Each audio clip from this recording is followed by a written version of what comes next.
Hello class 7 बेटा chapter number 9 pairs of angles. Today we are continuing our part 4 की इस video में exercise 9B और 9C के हम आज क्वेश्चन करने वाले हैं। आई होप आप दोनों एक्सरसाइजेस को बहुत अच्छे तरीके से देखेंगे, हर एक क्वेश्चन को स्टेप बाय स्टेप समझेंगे। अगर आपको कोई प्रॉब्लम आती है बेटा व्हाट्सएप ग्रुप पे हमें मैसेज कीजिएगा, आपको पीडीएफ की हेल्प से भी सॉल्यूशन प्रोवाइड करा देंगे। तो चलिए जल्दी से स्टार्ट करते हैं आज के क्वेश्चंस।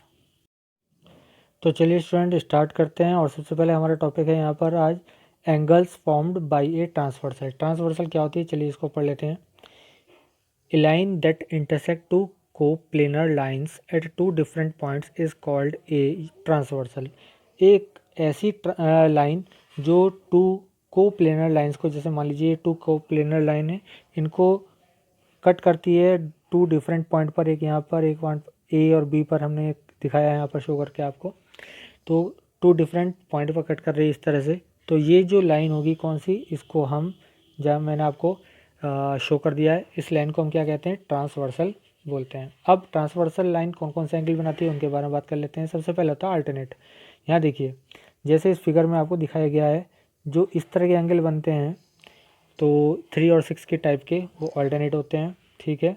इसी तरह कोरस्पॉन्डिंग एंगल के बारे में बात करते हैं। तो कोरस्पॉन्डिंग एंगल होते हैं एक ही साइड बनने वाले, तो 2 और 6 की तरह कोरस्पॉन्डिंग हो जाएंगे। और जब एक ही तरफ के अंदर वाले दो एंगल हम लेते हैं, जैसे 3 और 5 यहाँ दिखाएंगे, तो इनको को इंटीरियर एंगल्स बोलते हैं। तो ये बेसिक नॉलेज हो गई आपकी, तो जो जिसका यूज़ हमें करना है यहाँ पर, ठीक है। तो यहाँ पर चलिए बात करते हैं सेल्फ प्रैक्टिस एक्सरसाइज 9B की। क्वेश्चन नंबर 1 पर आ जाते हैं। क्वेश्चन है name the pairs of marked name the pair of angles marked as A for alternate angle के लिए ए का यूज़ करना है, बी फॉर करस्पॉन्डिंग बी का यूज़ करना है करस्पॉन्डिंग एंगल के लिए, और सी फॉर को इंटीरियर। तो यहाँ देखते हैं, देखिए सबसे पहले मैं आपको बताया था, तो ये जो एंगल होंगे हमारे, ठीक है, ये अल्टरनेट एंगल हैं, तो इसके लिए हमने ए का यूज़ किया, कैपिटल ए। तो ये हमारा ए का आंसर क्या हो गया, ए पार्ट का आंसर हो गया कैपिटल ए, ठीक है। अच्छा बी पार्ट पे आ जाते हैं। चलिए बी में आप देखिए, बी में एक ही साइड बने हुए एंगल हैं, तो ये कॉरस्पॉन्डिंग एंगल होंगे, तो कॉरस्पॉन्डिंग के लिए हमने बी का यूज़ करना है, तो यहाँ पर कैपिटल बी हो गया, ठीक है। और चलिए सी वाले पार्ट को देखते हैं। सी वाले में एक ही तरफ अंदर की तरफ है ना, एक ही साइड बने हुए हैं और एक साथ आ रहे हैं रेगुलर, तो ये एंगल हो गए हमारे कैसे, ये हो गए को इंटीरियर। तो सी हमें दिखाना है इसके लिए, तो ये हमारा सी हो जाएगा। और डी वाले में देखेंगे, डी वाले में फिर से ये एक दूसरी तरफ है, एक दूसरी तरफ है, तो यहाँ पर क्या हो जाएगा, यहाँ पर क्या हो जाएगा, अल्टरनेट हो जाएगा। अल्टरनेट के लिए हमने क्या किया था, ए का यूज़ किया था। तो ये हमारा क्वेश्चन नंबर 1 कंप्लीट हो गया है। चलिए नेक्स्ट पेज पर देखते हैं। चलिए ई पार्ट पर आ जाते हैं। चलिए ई को देख लेते हैं, यहाँ पर थोड़ा जूम कर देता हूँ मैं। ई पार्ट में देखो यहाँ पर दोनों एक ही तरफ अंदर की तरफ हैं, तो ये को इंटीरियर हो गए, सी हो जाएगा। एफ वाले पार्ट में देखिए एक ही साइड एक छोड़कर एक हुआ है, तो ये क्या हो जाएगा, कॉरस्पॉन्डिंग हो जाएगा। कॉरस्पॉन्डिंग के लिए बी का यूज़ करना था, ठीक है, तो बी का यूज़ हमने कर दिया एफ पार्ट में। इसी तरह जी पार्ट में आ जाइएगा। जी पार्ट में एक छोड़कर एक है, ऑल्टरनेट है, यहाँ पर ए का यूज़ कर देंगे, ठीक है। और एच पार्ट में क्या है, एक लाइन के एक तरफ है, दूसरा दूसरी तरफ है, तो ये फिर से ऑल्टरनेट होकर ए का यूज़ कर देंगे। तो ये हमारा क्वेश्चन नंबर 1 कंप्लीट हो गया है। चलिए क्वेश्चन नंबर 2 देखते हैं। यहाँ पर कह रहे हैं give examples of each angle pair. Angle pair का आपको एग्जांपल बताना है। ये आपको एक फिगर दे रखी है, देखिए, ठीक है, यहाँ फिगर दे रखी है ये वाली, इसमें आपको बताना है। सबसे पहले कॉरस्पॉन्डिंग एंगल बताने हैं। कॉरस्पॉन्डिंग कौन कौन से हैं, चलिए कॉरस्पॉन्डिंग एंगल देखते हैं। देखिए एक छोड़ के एक बताने वाला हूँ मैं आपको, नंबर के हिसाब से बताऊंगा। पहले 1 से स्टार्ट करते हैं। तो 1 का सबसे पहले कॉरस्पॉन्डिंग बताना है। 1 का कॉरस्पॉन्डिंग ठीक है, एंगल 1 कॉमा एंगल 1 का 3 हो जाएगा, ठीक है, 1 और 3। उसके बाद 2 और 4, इसके बाद एंगल 5 और एंगल 7, और इसके बाद एंगल 6 और एंगल 8। ये क्या हो गए हमारे पास, ये हो गए हैं कॉरस्पॉन्डिंग, ठीक है, कॉरस्पॉन्डिंग। तो ये कॉरस्पॉन्डिंग मैंने आपको बता दिए हैं। ए पार्ट हमारा कंप्लीट हो गया है, ठीक है। वीडियो को पॉज करके आप राइट कर लीजिएगा। अब बात करते हैं ऑल्टरनेट एंगल की बात करते हैं। चलिए पहले मैं बात करता हूँ 6 की, 6 और 3, ठीक है। एंगल लगाना चाहें एंगल लगा दीजिए, नहीं तो नंबर भी लिख सकते हैं। एंगल 6 और 3 अल्टरनेट हो गए हैं। इसी तरह एंगल 2 और एंगल 7 क्या हो गए हैं, ये भी अल्टरनेट हो गए हैं, ठीक है। बी पार्ट हो गया है। इसके बाद हमको करना है को इंटीरियर। को इंटीरियर देखिए, एंगल 2 और एंगल 3, एंगल 6 और एंगल 7, ये हमारे सी पार्ट का आंसर हो गया, को इंटीरियर हो गए, ठीक है। मैंने आप यहाँ पर राइट कर दिया, आप फिगर में देख लीजिएगा। उसके बाद वर्टिकली अपोजिट। वर्टिकल अपोजिट कहते हैं जब दो लाइन एक दूसरे को कट करती हैं तो आमने सामने के जो बनते हैं। तो एंगल 1 और एंगल 6, एंगल 2, एंगल 5, ठीक है। इसी तरह एंगल 3, एंगल 8 और एंगल 7, एंगल 4। तो ये हो गए हमारे पास वर्टिकल अपोजिट्स एंगल। क्लियर हो गया। तो ये हमारा क्वेश्चन नंबर 2 भी कंप्लीट हो गया। क्वेश्चन नंबर 3 देखिए, name the type of angles pair show in each letter. तो यहाँ पर जो दे रखा है आपको एफ, जो दे रखा है यहाँ पर, तो ये क्या दे रखा है, ये एंगल कैसे हैं, किस टाइप का पेयर है ये, यहाँ लिखेंगे कॉरस्पॉन्डिंग है। कैसा है, कॉरस्पॉन्डिंग, ठीक है। तो ये हमारा आंसर हो गया है। क्लियर। तो ये हमारा आंसर हो गया है ए पार्ट का। बी पार्ट में हमें जेड दे रखा है। जेड हमें कौन सा है, जेड ये जो एंगल दे रखे हैं ये हमारे पास अल्टरनेट हैं, अल्टरनेट, ठीक है। तो ये हमारा बी पार्ट हो गया। और सी पार्ट में देखेंगे, ए की तरफ बने हुए हैं, अंदर की तरफ हैं, तो को इंटीरियर हो जाएंगे, को इंटीरियर, ठीक है। को इंटीरियर हो गया। तो ये हमारा सी पार्ट भी हो गया, ठीक है। तो ये एक्सरसाइज हमारी कंप्लीट हो चुकी है, ठीक है। चलिए नेक्स्ट एक्सरसाइज के लिए हम कुछ और चीज़ें देखते हैं।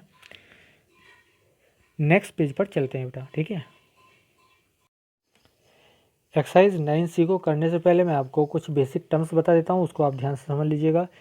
आपके पास जब भी दो पैरेलल लाइंस होंगी, जैसे मैंने आपको यहाँ दिखाई है शो करके, एक L मान लीजिए, एक M मान लीजिए, और इसको कोई N ट्रांसवर्सल कट करती है, तो ये 1 2 3 4 5 6 7 8 इस तरह से एंगल बनते हैं, ठीक है। तो इनमें मैं आपको बताता हूँ, जो मैंने आपको बताए थे अभी, जो एंगल बनते हैं अल्टरनेट वाले वो इक्वल होते हैं, ठीक है। जो कोरस्पॉन्डिंग एंगल बनते हैं वो इक्वल होते हैं, ये आप ध्यान रखेंगे, ठीक है। और को इंटीरियर जो एंगल होते हैं उनका सम 180 होता है। इन प्रॉपर्टीज़ का हमें यूज़ करना होता है, ठीक है। जैसे मैं आपको बता देता हूँ, एंगल 1 और एंगल 5 इक्वल होंगे, ठीक है, क्योंकि कोरस्पॉन्डिंग है। इसी तरह एंगल 1 और एंगल 4 इक्वल होगा, वर्टिकल अपोजिट है, ठीक है। और अगर अल्टरनेट की बात करें, एंगल 3 और एंगल 6 इक्वल होंगे, ठीक है। इसी तरह से एंगल 4 और एंगल 5 इक्वल होंगे, ठीक है। तो यहाँ पर मैंने इस तरह से आपको एक बेसिक टर्म्स बता दी है, तो इसका आप ध्यान रखेंगे। क्या याद रखना है, कोरस्पॉन्डिंग एंगल इक्वल होते हैं, अल्टरनेट एंगल इक्वल होते हैं जब टू पैरेलल लाइंस को एक ट्रांसवर्सल कट करती है। को इंटीरियर का सम 180 होता है। चलिए यहाँ देखते हैं, using property of corresponding angle find each of the lettered angle given reasons, ठीक है। तो यहाँ पर देखिए, सबसे पहले ए पार्ट में देखो, तो ये एंगल मैंने आपको क्या बताया था, अल्टरनेट बताया था। तो ए की वैल्यू हमारे पास हो गई है 125 डिग्री, यहाँ लिख देंगे ऑल्टरनेट, ऑल्टरनेट। क्लियर, ये रीज़न हो गया। तो ये हमारा आंसर हो गया बेटा, ठीक है। क्योंकि यहाँ पर पी और क्यू क्या थे, पैरेलल थे, पी पैरेलल क्यू, और आर इनको कट कर रही है, ठीक है। तो ये आपका ए पार्ट हो गया। बी पार्ट में देखेंगे, बी पार्ट के लिए आपको क्या करना है, देखिए यहाँ पर एल और एम दोनों आपको पैरेलल दी गई हैं, ठीक है। तो सबसे पहले हमको करना क्या है, हमको ये करना है कि ये जो ए है, आप देख पा रहे हैं, ए का जो वर्टिकल अपोजिट ये वाला होगा जहाँ मैंने आपको दिखाया, ये ए होगा। क्लियर। अब जब एल और एम दोनों पैरेलल हैं और एक ट्रांसवर्स इनको ये वाली कट कर रही है, जिसको मैंने आपको दिखाया मार्क करके, देख लीजिए, ठीक है। ये जो मार्क करके दिखाई मैंने आपको, ये वाली लाइन कट कर रही है, तो ए और 40 इक्वल होंगे, क्योंकि क्या होगा, ये ऑल्टरनेट होंगे। तो ए की वैल्यू आ जाएगी हमारे पास 40, क्या लिख देंगे आप, ऑल्टरनेट, ठीक है। इसी तरह बी हमको फाइंड आउट करना है, ठीक है। बी किस तरह से निकलेगा इसको देख लीजिएगा। बी फाइंड आउट करने के लिए बी, अब जब एल और, मैं इसको इरेज कर देता हूँ, अब देखिए एल और एम क्या है, ट्रांसफर वो हैं पैरेलल हैं, और ये वाली ट्रांसवर्सल है जो मैंने अब दिखाई आपको मार्क करके। तो जब ये कट कर रही है तो कॉरस्पॉन्डिंग इक्वल होनी चाहिए, तो बी और 5 इक्वल हो गए, 50 इक्वल हो गए ना, तो बी की वैल्यू आ गई हमारे पास 50। तो ये क्या है, कॉरस्पॉन्डिंग है, आप लिख देंगे कॉरस्पॉन्डिंग। क्लियर, कॉरस्पॉन्डिंग हो गया है, तो बी पार्ट हमारा कंप्लीट हो गया। अब सी पार्ट देख लेते हैं। देखिए स्टूडेंट, यहाँ पर देखिए ध्यान से करना क्या है आपको, ये जो साइन दिखा रखा है, ये जो दो एरो लग रहे हैं, इसका मतलब क्या हुआ, ये लाइंस पैरेलल हैं, ठीक है। इसी तरह ये जो एरो लिख के दिखाया है आपको, इससे पता लग रहा है कि ये अपोजिट वाली साइड क्या है, पैरेलल है। यानी आपको क्या क्या दिया हुआ है यहाँ पर मैं लिख देता हूँ आपके लिए। ए डी जो है पैरेलल दे रखी है बी सी के, ठीक है, और इसी तरह डी सी पैरेलल दे रखी है ए बी के। अब आपको इस प्रॉपर्टी का यूज़ करके आपको फाइंड करना है ए और बी को। क्लियर है, तो सबसे पहले मैं आपको बता देता हूँ, ध्यान से देखिए। जब आपका क्या होगा, देखिए ए और 105 ये करस्पॉन्डिंग एंगल होंगे। क्यों होंगे, जब हमारा ए बी पैरेलल होगा डी सी के, तो ए हमारा हो जाएगा 105। क्यों, क्योंकि ये कॉरस्पॉन्डिंग है, कॉरस्पॉन्डिंग, इस तरह से आप लिख देंगे तो हमारा आंसर आ गया, ए की वैल्यू आ गई 105। क्लियर, तो ये कंप्लीट कर लीजिएगा, आप वीडियो को पॉज करके राइट कर लीजिएगा, मैं इरेज कर रहा हूँ।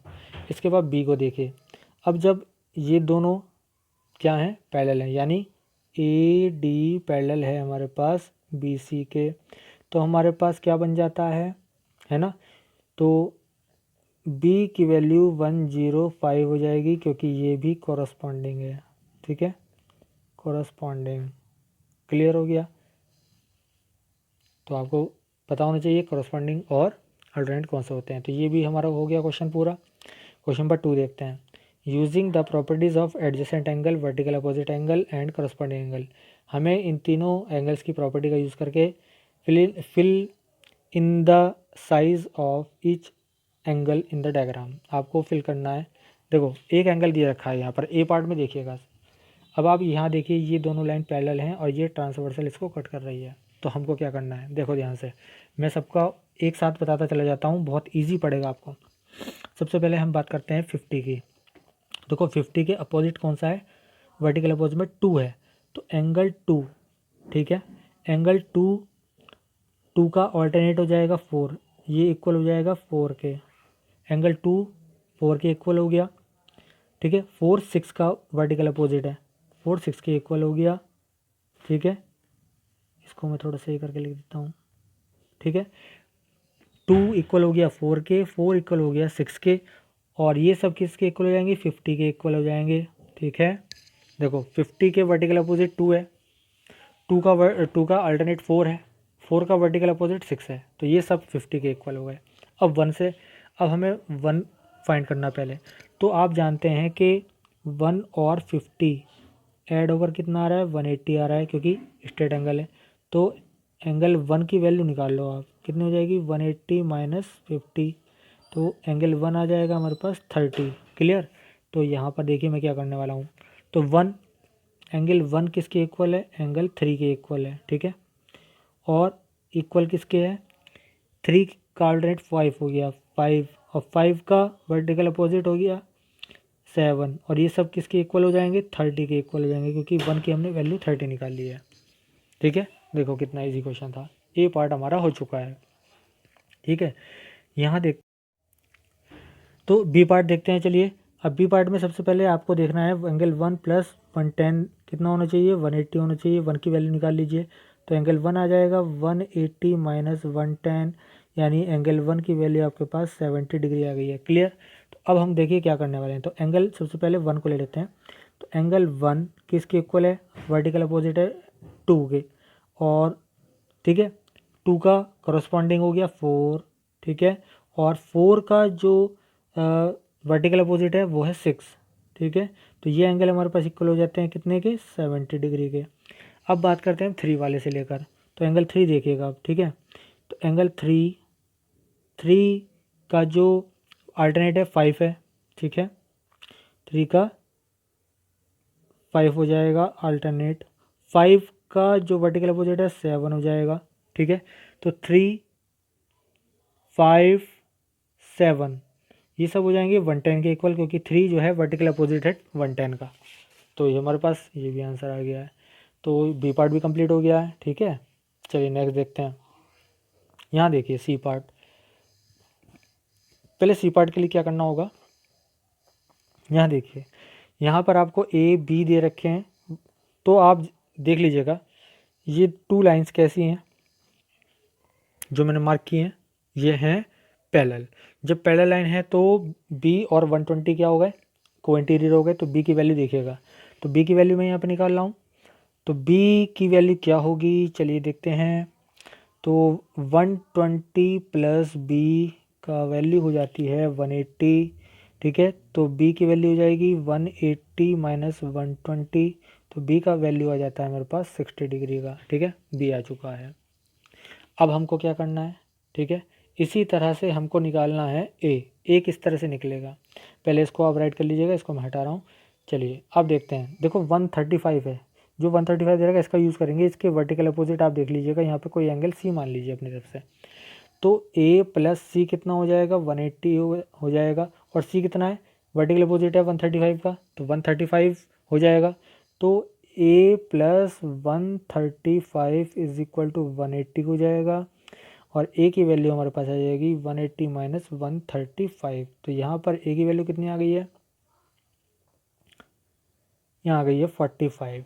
क्लियर, तो हमारे पास दोनों वैल्यू निकल चुकी हैं। तो ये भी आपका पार्ट हो चुका है बेटा, ठीक है। चलिए नेक्स्ट क्वेश्चन देखते हैं। अब इसके बाद हमारे पास डी पार्ट है। डी पार्ट में क्या चीज़ है, चलिए देखते हैं। तो यहाँ पर सबसे पहले देखने वाली बात क्या है, यहाँ पर ए देख लीजिए, ये वाली लाइन और ये वाली लाइन क्या है, पैरेलल हैं, तो ए और 50 ऑल्टरनेट हो गए, तो ए का वैल्यू हमारे पास आ गया 50, ठीक है, क्योंकि ये ऑल्टरनेट है, आपको ध्यान होना चाहिए इस चीज़ का। क्लियर है। अब क्या करना है, चलिए अब देखते हैं यहाँ पर। तो यहाँ पर बी का वैल्यू और फाइंड करना है आपको, ठीक है। बी का वैल्यू कैसे आ पाएगा, देखो बी के वर्टिकल अपोजिट में क्या है, यहाँ पर यहाँ देख रहे हैं आप कोई एंगल, मान लीजिए सी है। क्लियर, तो यहाँ पर सी मान लेता हूँ मैं इसको, और बी किसके इक्वल हो जाएगा, सी के। तो यहाँ पर सी प्लस यहाँ पर सी प्लस 40 प्लस सी कितना हो जाएगा 180, क्योंकि क्यों इंटीरियर है, ठीक है। तो 40 प्लस सी का मतलब वर्टिकल अपोजिट बी, तो बी की वैल्यू हमारे बी रख देंगे सी की जगह, 180 आ गया, और बी का वैल्यू कितना हो जाएगा 180 माइनस 40, यानी बी का वैल्यू हमारे पास 140 आ गया है, ठीक है। डी पार्ट हमारा कंप्लीट हो चुका है। तो हमने ई का वैल्यू भी निकाल दिया है, पी का वैल्यू भी निकाल दिया है। अब बात करते हैं ई का। देखिए ई में क्या है, थोड़ा सा आपको घुमाने के लिए दिया है, लेकिन बहुत इजी क्वेश्चन है। यहाँ पर सबसे पहले देखिए आप क्या करने वाले हैं, जब आपको ये लाइन पैरेलल दे रखी है, तो सबसे पहले आप ऑल्टरनेट एंगल देखिएगा। तो यहाँ पर ई 75 हो जाएगा, ठीक है, ये दोनों एंगल कैसे हैं, ऑल्टरनेट है, और 49 और एफ ये ऑल्टरनेट एंगल। तो आपके पास कौन कौन से एंगल आ गए, एक तो हमारे पास देखो ई और ई का वर्टिकल अपोजिट बी, ठीक है, ये आ जाएगा। इसी तरह एफ और इसका वर्टिकल अपोजिट ए आ जाएगा। केवल आपको डी और सी और फाइंड आउट करना है, किस तरह से करेंगे चलिए देखिए। तो यहाँ पर हम निकाल लेते हैं सबसे पहले, चलिए। तो यहाँ पर हमने क्या किया, हमने लिखा ई एंगल जो है इसका वर्टिकल अपोजिट बी है, ठीक है, बी ई और बी ये वाला एंगल, ठीक है, ये किसके इक्वल होगा 75 के, तो ये आ जाएगा 75 डिग्री का, ठीक है। ये दो एंगल निकल चुके हैं। इसी तरह से अब बात करें 49 एफ वाले की, ए वाले की। तो एफ किसके इक्वल है, एफ हमारे पास इक्वल है ए के, और ये हमारा वर्टिकल अपोजिट इसका ऑल्टरनेट है 49 का, तो 49 हो गया। क्लियर, तो ये हमारे पास आ गई। क्लियर, अब यहाँ देखो एक चीज़, जब हमारे पास A plus C plus B is equal to 180 होता है स्ट्रेट एंगल, तो ए की वैल्यू आपके पास 49 आ चुकी है, 49 प्लस, ठीक है, सी का वैल्यू नहीं निकला है, बी का वैल्यू आपके पास 75 आ चुका है, तो ये 180 हो जाएगा। तो यहाँ से आप देखिएगा क्या करने वाले हैं हम। तो आप ऐड कर लो इसको 9 5 14 और 4 और 7 कितना जाएंगे 11 12 हो जाएगा 124 प्लस सी, इसकी वैल्यू हो जाएगी 180।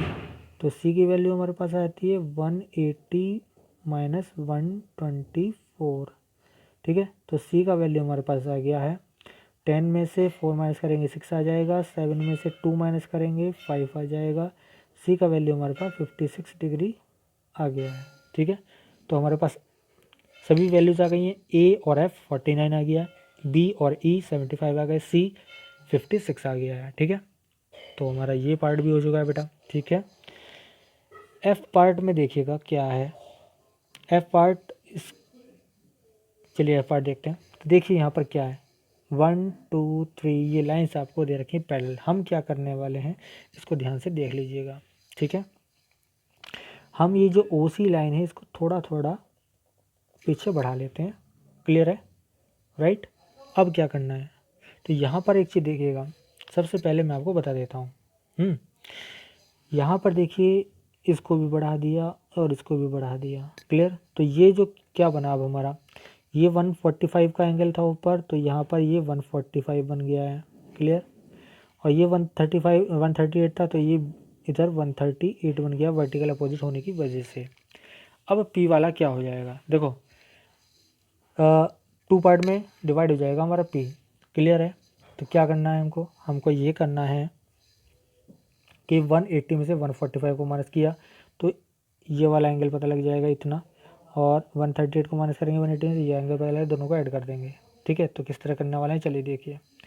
तो हम क्या करने वाले हैं इसमें, हम क्या करेंगे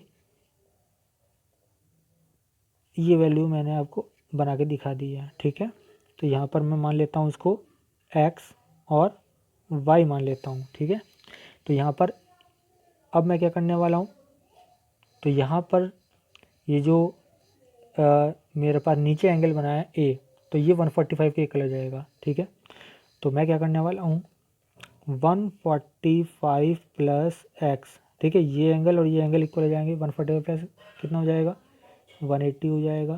तो एक्स की वैल्यू आपके पास कितनी आ गई है, ठीक है, एक्स की वैल्यू आ गई है 180 माइनस 145। एक्स कितना आ गया 10 में से 5 गए 5, 7 में से 4 गया 3, 35 आ गया। इस तरह ये वाला जो y है, ठीक है, देखिए y है, तो इस तरह ये 138, तो ये 138 हो जाएगा। तो इसी तरह 138 प्लस वाई इक्वल टू 180 करिएगा, तो y की वैल्यू आ जाएगी आपका 180 माइनस 138, तो y की वैल्यू आ गई है 42। अब आपको p चाहिए, तो p कितना हो जाएगा 35 प्लस 42, यहाँ तक आप राइट कर लीजिएगा। ठीक है, मैं आपको लिख के दिखा रहा हूँ। अब ये पूरा का पूरा जितना ये है, तो p है ना ये x प्लस वाई, तो x प्लस वाई 35, तो p की वैल्यू हो जाएगी हमारे पास, p कितना है, p हमारे पास x प्लस वाई यानी कि 35 प्लस 42 यानी आ जाएगा हमारे पास 77। ये हमारे पास आंसर आ गया है। ठीक है, तो बेटा ये एक्सरसाइज भी हमारी कंप्लीट हो चुकी है। एक्सरसाइज 9B और 9C आज हमने दोनों कर लिए हैं। आई होप आपको सभी क्वेश्चन समझ में आ गए होंगे। सभी क्वेश्चंस के सॉल्यूशन मैंने यहाँ पर आपको बता दिए हैं। फिर भी कोई आपको प्रॉब्लम आती है तो व्हाट्सएप ग्रुप पे हमें मैसेज कर दीजिएगा। तो बस आज के लिए इतना ही, और इन सभी क्वेश्चंस को आप नीट एंड क्लीन अपनी नोटबुक में राइट कर लीजिएगा। Thank you.